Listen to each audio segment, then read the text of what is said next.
Timnas U23 melawan Guinea. Kita akan bahas bersama dengan pengamat sepak bola Yusuf Kurniawan. Selamat malam, Bung Yuke. Malam, Bung. Halo, malam-malam. Malam, Bung. Ini mudah-mudahan bukan suara-suara sedih karena kita tidak bisa masuk Olimpiade ya, Bung ya?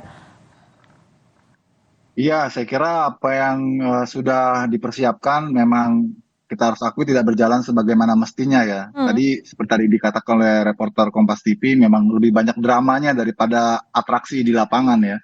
Terutama dari kubu Guinea yang benar-benar memanfaatkan waktu yang ada untuk mereka membuang-buang percuma begitu ya. Sementara dari sisi kita sendiri memang sepertinya anti klimaks ya, anti klimaks kalau kita lihat para pemain tidak greget seperti ketika Piala Asia U23 kemarin ya, Mhm. determinasi, terus kemudian kengototan, intensitas gitu ya. Tadi mereka benar-benar berada di bawah bayang-bayang physical game yang diterapkan oleh Guinea ya. Karena Guinea ini sebenarnya nggak istimewa ya. Kalau kita lihat mereka kesulitan juga untuk bisa menembus pertahanan kita kecuali lewat titik putih.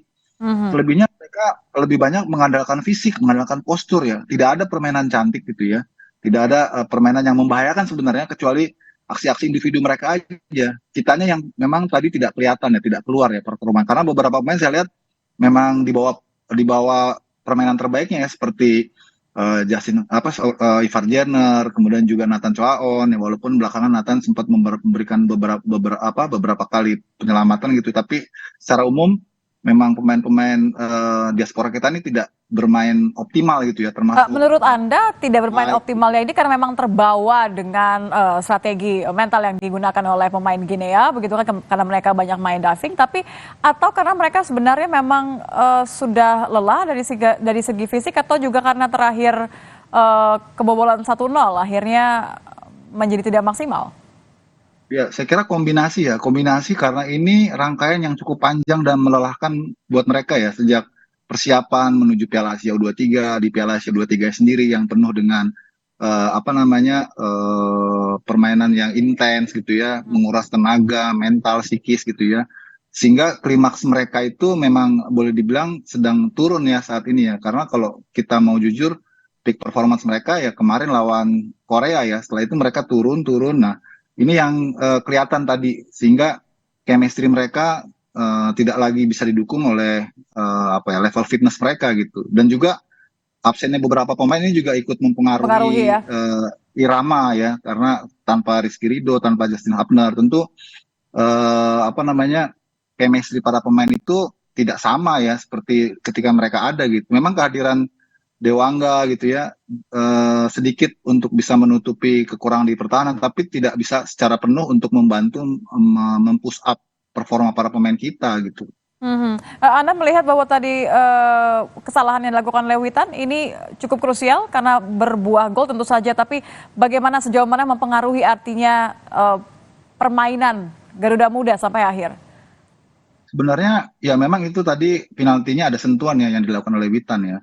Tapi sebetulnya bukan karena itu kita kemudian menjadi kalah ya, tapi karena permainan kita sendiri yang secara umum tidak seperti ketika menghadapi Jordan atau menghadapi Korea misalnya gitu ya. Mhm.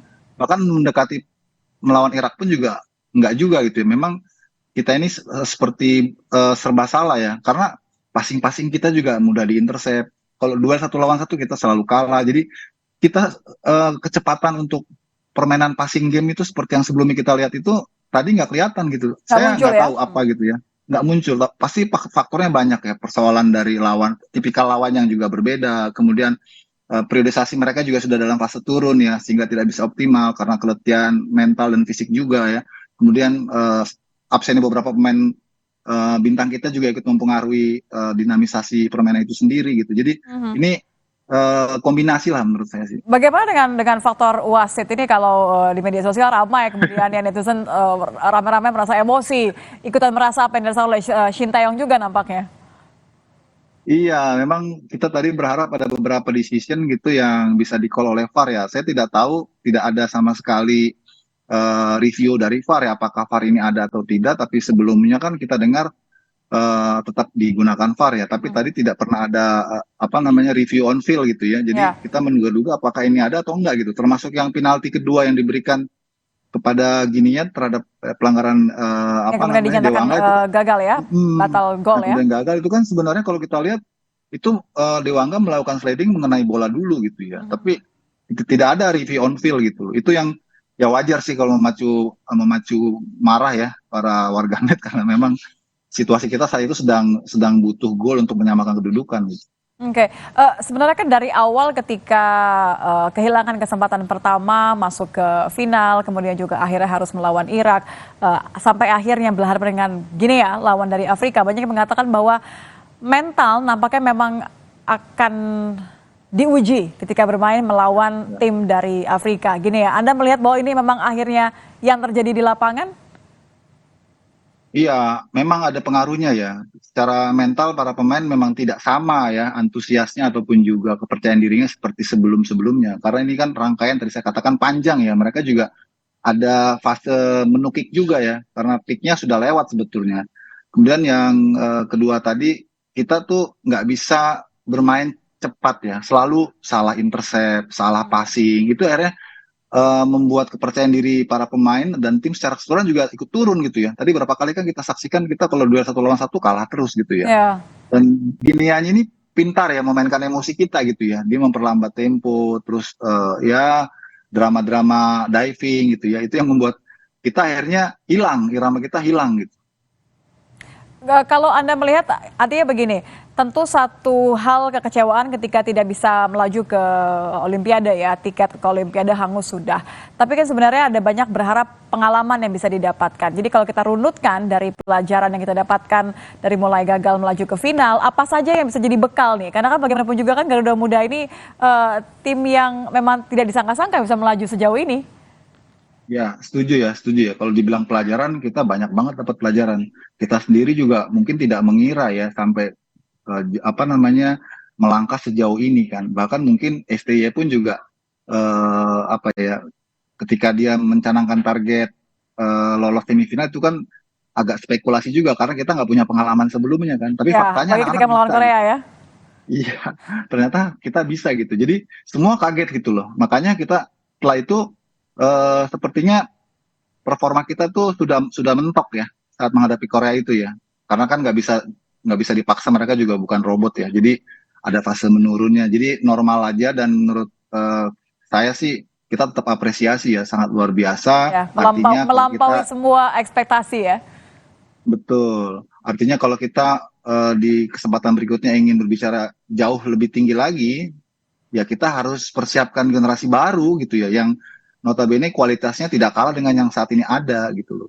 Artinya kita kan dengan apa tambahan diaspora di tim ini 4 pemain pun itu ternyata bisa tuh mengangkat performa tim secara keseluruhan. Nah, Nah, besok-besok tinggal generasi berikutnya disiapkan. Artinya ini setelah U23 ini kan berarti yang nanti naik untuk kesempatan Olimpiade senior berikutnya ya. kan dari U20 kan yang naik kan. Nah, itu yang saya kira juga dari sekarang harus mulai disiapkan agar pelatih lebih mudah gitu loh untuk bisa menyiapkan kader-kader baru di kesempatan berikutnya gitu. Oke, baik. Jadi masalah pengalaman terkait juga dengan mentalitas, apalagi menghadapi lawan-lawan yang sudah Iya, artinya para pemain ini kan lebih memiliki pengalaman di laga-laga Eropa ya, bisa kita katakan dibandingkan betul, dengan pemain kita yang minim pengalaman di luar.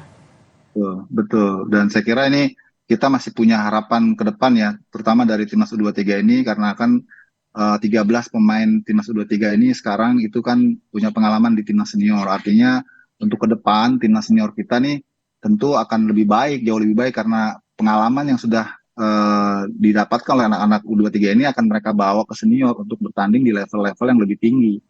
Nah, itu yang eh, saya kira akan apa namanya ada masanya kita bisa menikmati itu ya karena mereka masih panjang nih. Tinggal untuk berikutnya nih untuk kelompok umur berikutnya seperti Mhm. Asian Games atau Olimpiade berikutnya. Nah, itu yang harus disiapkan oleh federasi dari sekarang gitu. Jangan jangan nunggu udah deket. Ini kan boleh dibilang persiapannya kan Mepet ya. nggak lama ya, Aha. nggak lama gitu loh. Nah, proses naturalisasinya juga cepat sekali dalam 1 tahun terakhir ini kan. Bayangkan kalau kita persiapkannya jauh lebih dari itu, saya kira hasilnya bisa lebih menjanjikan gitu. Betul. Saya sepakat ketika ada sesuatu yang baik, jangan mengandalkan kepada keberuntungan yang ada begitu ya. Selalu tim-tim yang bisa melaju sampai akhir itu karena mereka sudah mempersiapkan dengan lebih baik. Ya. Artinya kalau apa yang sudah berhasil dilakukan sekarang, yang menurut Anda ini harus tetap dilakukan? Poin-poinnya apa saja, Bung UK? Ya, tentunya kita kembali ke pondasi ya. Kita nggak bisa selalu instan ya, dalam arti melakukan diaspora secara babi buta gitu ya, tanpa kita menyiapkan pondasi domestiknya. Karena kan main bola ini kan tim ya. Main bola ini unit gitu loh. Jadi harus ada keseimbangan ya antara pemain-pemain hasil kompetisi domestik dengan pemain-pemain diaspora yang punya pengalaman internasional di Eropa, itu dikombin. Dan sekarang contohnya kita bisa tuh buktikan gitu ya, dengan kombinasi ini kita menghasilkan timnas yang bagus. Nah, jangan lupakan PSSI juga pembinaan ataupun kompetisi di bawah nih, supaya mereka lebih serius lagi. Kita nggak bisa selalu berharap pada pemain diaspora loh. Ya. Kita harus juga memproduksi pemain-pemain berkualitas dari kompetisi yang berkualitas juga. Nah, kompetisi kita yang kelompok umur kan boleh dibilang masih belum mumpuni ya. Ada memang misalnya Elite Pro Academy gitu ya, tapi kan itu hanya eksklusif milik Liga 1 ya. Padahal sepak bola kita luas ya, ada Liga 2, Liga 3, belum yang amatir. Itu kalau misalnya dibuat sebagai sistem untuk piramid sampai ke timnas, ini wah potensinya besar sekali gitu. Ditambah pemain-pemain diaspora yang bisa menjadi instrumen booster ya, supaya level permainan timnas kita ke depannya lebih solid lagi gitu. Nah, ini mengenai proyeksi timnas ke depannya kita boleh bahas, tapi usai jeda, Bung, kita masih akan kembali lagi di Breaking News Kompas TV saat lagi.